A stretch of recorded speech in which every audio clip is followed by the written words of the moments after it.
یاد رکھیے گا کمزور آدمی کی نفرت ایسی ہوتی ہے جیسے خربوزے کی چھری سے نفرت ہے.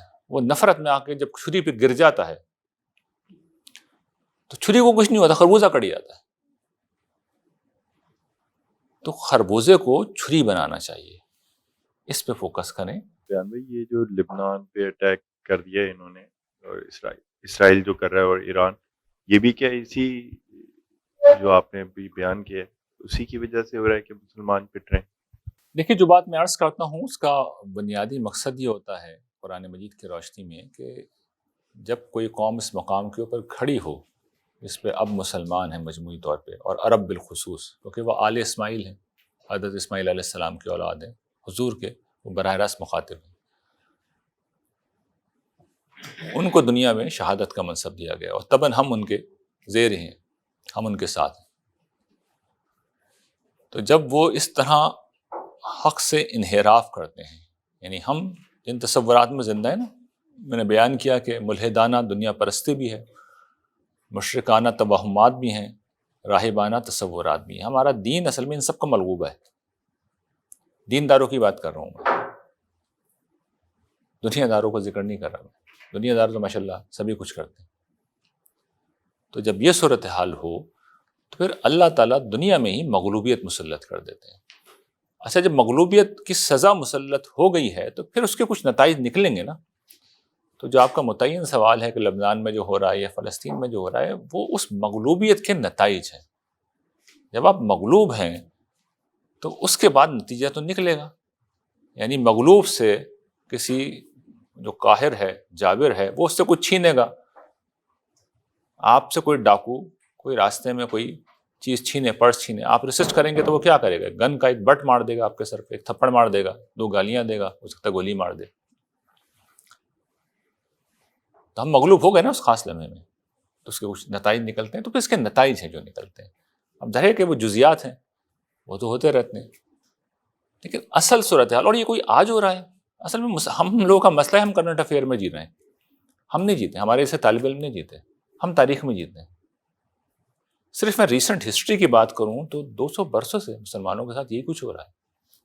آج صبح ہی صبح پتہ نہیں میرے ذہن میں اقبال کے وہ اشعار آ گئے، حضور دہر میں آسودگی نہیں ملتی، تلاش جس کی ہے وہ زندگی نہیں ملتی، ہزاروں لالہ و گل ہیں دیار ہستی میں، وفا کی جس میں ہو بو وہ کلی نہیں ملتی، نظر کو میں مگر ایک آپ گینا لایا ہوں، جو چیز اس میں ہے جنت میں بھی نہیں ملتی، جھلکتی ہے تیری امت کی آبرو اس میں، طرابلس کے شہیدوں کا ہے لہو اس میں. تو طرابلس میں بھی یہی کچھ ہو چکا ہے، ترکی میں بھی یہی کچھ ہو چکا ہے، ہندوستان میں بھی یہ سب کچھ ہو چکا ہے.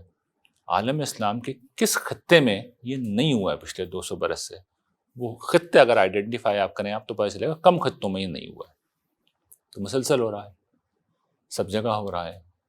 تو روٹ کاز کے اوپر جائیں نا. اب وقت آ گیا ہے کہ سوچیں یہ ہوتا کیوں ہے؟ ہر تھوڑے عرصے بعد ایکشن ریپلے کیوں ہو جاتا ہے؟ ذلیل تو ہیں، رسوا تو ہیں، مغلوب تو ہیں، شکست خوردہ تو ہیں. خاص طور پہ ہم پاکستانی کسی سفارت خانے کے باہر جا کے کھڑے ہو جائیں آپ کو پتہ چلے گا کیسی ذلت ہوتی ہے. روٹ کاز پہ آئیے، اس کو ٹھیک کیجیے، سب ٹھیک ہو جائے گا. جی میرا سوال یہ ہے کہ یہ جیسے اللہ کے نزدیک اسلام دین ہے، تو ہمارے جیسے نان مسلم سے انٹریکشن ہوتا کہتے ہیں اچھا اگر آپ لوگ مسلمان ہیں تو آپ کو تو زیادہ اسلام کے قریب اور پریکٹس کرنے میں زیادہ آسانی ہوگی، اور سب سمجھیں جو نان مسلمز ہیں ہمیں تو یہ موقع وہ فراہم نہیں ہوگا، اور اگر ہم قبول کر بھی لیتے ہیں تو ہمارے مطلب کہ پیئر پریشر مطلب جیسے رشتہ داروں وغیرہ میں اتنا ہوتا ہے کہ ہم مطلب اس کو کیسے ایکسیپٹ کریں اور پھر کس طرح. تو یہ یہ ناانصافی نہیں ہے کہ یہ آپ کو تو زیادہ اس چیز میں آپ پرون ہو کہ آپ اس پہ آپ کر سکتے ہو اور نان مسلم جو ہیں وہ نہیں کر سکتے؟ تو اس کا ہم کیسے ان کو جواب دیں کہ یہ کس طرح یہ چیز جو ہے وہ جب ایک ہی دین اللہ کے نزدیک ہے تو پھر سب کے لیے برابر اپروچ یا اس کا کیا اس کا ہم رسپانس دیں گے؟ دیکھیے یہ سوال اور اس جیسے بہت سے سوالات ہیں جو مجھ سے جب سے میں دعوت کی راہ میں اٹھا ہوں یہ کیے جاتے رہے. اسی پس منظر میں پھر میں نے جب زندگی شروع ہوگی جب لکھی تو وہاں اس کو ایڈریس کیا ہے میں نے. اسی طریقے سے ادھوری کہانی جو میری کتاب ہے اس میں بڑی تفصیل کے ساتھ میں نے اس کو بیان کیا ہے کہ یہ جو ہر فرد ہے اپنا پرچہ امتحان اللہ تعالیٰ سے الگ ہی لکھوا کے لایا ہے، اور اس کی جواب دہی اسی پرچے اس کے مطابق ہوگی، یعنی جن حالات میں وہ زندہ ہے، اگر وہ غیر مسلم ہے تو اس لحاظ سے اس سے پرسش ہوگی۔ تو اس کی جواب دہی کے پیمانے جدا ہیں، ہماری جواب دہی کے پیمانے جدا ہیں۔ تو ہم پہ تو دیکھیے اس دنیا میں پھر وہ سزا بھی مسلط ہو رہی ہے نا، ان کے اوپر اللہ تعالیٰ اس طرح معاملہ نہیں کرتے۔ جہاں تک ان کا سوال یہ ہے تو یہ بات یاد میں رکھیے گا کہ میں نے اسی سلسلہ درس میں یہاں پر یہ بات بیان کی ہے کہ مسلمانوں کی غلط فہمی ہے کہ مسلمان فکر کے کسی امتحان میں نہیں ہے، مسلمان بھی ہیں، ایمان لانا ہے ہمیں بھی۔ ہمیں جو مطالبہ کیا گیا الذین آمنوا، اسی جگہ پہ بیٹھ کے میں نے یہ بات بتائی تھی کہ فعل کا لفظ لائیں اللہ تعالیٰ، ہمیں بھی ایمان لانا پڑے گا، اور جس وقت ہم 5 ایمان کے اوپر لوٹیں گے تو یقین کیجئے اس سماج میں جو اصل میں ایک فرقہ وارانہ بنیادوں پر منقسم ہے، یہ کام اتنا ہی مشکل ہوگا۔ ایسے ہی وہ پریشر آئے گا، ایسے ہی پرسیکیوشن کا سامنا کرنا پڑے گا، ایسے ہی برا بھلا سننا پڑے گا۔ آپ ذرا کھڑے تو ہوں کسی فرقہ وارانہ پس منظر میں، اور وہاں سے اٹھ کے آپ ذرا بات تو کیجیے، اس کے بعد دیکھیے گا آپ کو کس طرح کی صورتحال کا سامنا کرنا پڑتا ہے، سوشل بائیکاٹ تک کا آپ کو سامنا کرنا پڑ سکتا ہے، یہ ساری چیزیں ہو سکتی ہیں۔ تو مسلمانوں کو بھی یہ فیس کرنا ہے، تو کسی نہ کسی درجے میں سب کو ہی فیس کرنا ہے، اور اسی کا بدلہ جنت ہے۔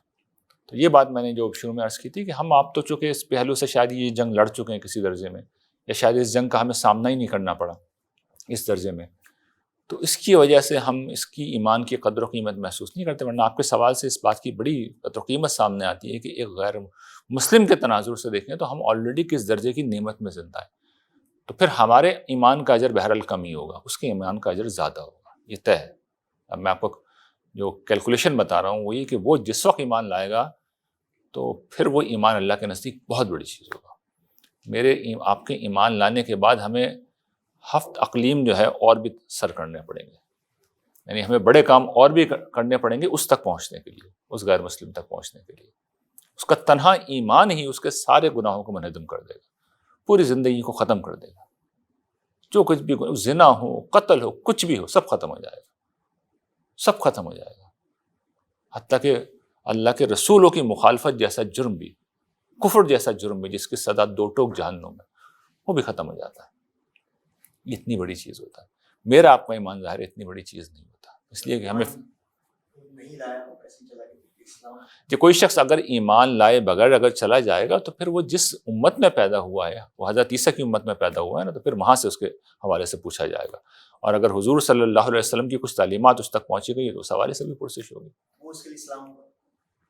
یہ سورہ مائدہ میں اللہ تعالیٰ نے یہ بات بیان کر دی نا اصول کے طور پہ کہ ہر نبی کی امت کے ساتھ نبی کو پیش کیا جائے گا، تو نبی ہوگا اس کی امت ہوگی، مسیحی جو ہوں گے وہ حضرت عیسیٰ کے ساتھ پیش ہوں گے، تو اصلاً ان کی جواب دہی ہوگی کہ بھائی جو مسیح کی تعلیمات تھیں جس میں شرک نہیں تھا تو وہ تو بتاؤ شرک کہاں سے لے کے آئے ہو تم، وہ آج کی انجیل میں بھی نہیں ہے، وہاں سے پکڑیں گے اللہ تعالیٰ، وہ یہاں سے پکڑنے کی ضرورت نہیں ہے، مسلمان ان کو جہاں سے جہنم میں پہنچاتے ہیں وہاں سے اللہ تعالیٰ نہیں پہنچائیں گے، ان سے وہاں سے جواب دہی کریں گے کہ یہ بتاؤ کہ عیسیٰ ابن مریم کی گواہی تو یہ ہے، اچھا تمہارے سامنے انجیل موجود تھی اس میں تو نہیں تھا یہ سب کچھ، یہ شرک کہاں سے آیا؟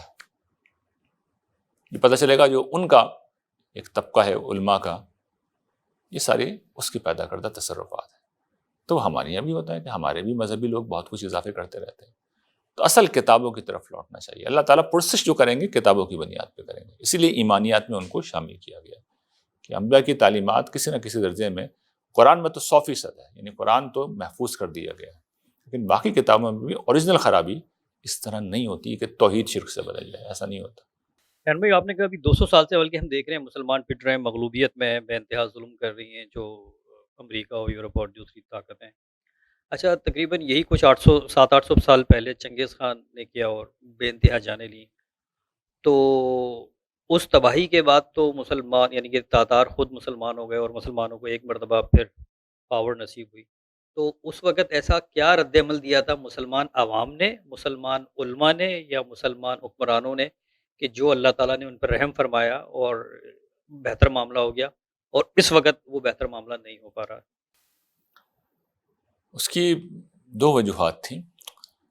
پہلی وجہ تو یہ تھی کہ موجودہ مغربی طاقتوں نے اصل میں ہمیں کچھ چھوڑ دیا، کچھ آزادی دی، کچھ ان کے اپنے آدرش تھے، کچھ اصول تھے، ان کی بنیاد پہ اگر وہ ہمارے ساتھ وہی کرتے جو تاتاریوں نے کیا ہے، یعنی کہ سارے شہروں کو ختم کر دیتے، عورتوں کو بالکل لونڈیاں بنا دیتے اور مردوں کو قتل کر دیتے، تو شاید مسلمانوں کی عقل ٹھکانے آ جاتی. یہ تاتاریوں نے تو کچھ چھوڑا ہی نہیں تھا، انہوں نے تو بالکل کچھ ہی نہیں چھوڑا تھا. تو اس کے بعد جب آدمی آخری درجے کی بے بسی میں آ جاتا ہے تو پھر بیک ٹو دا نیچر رہتا ہے.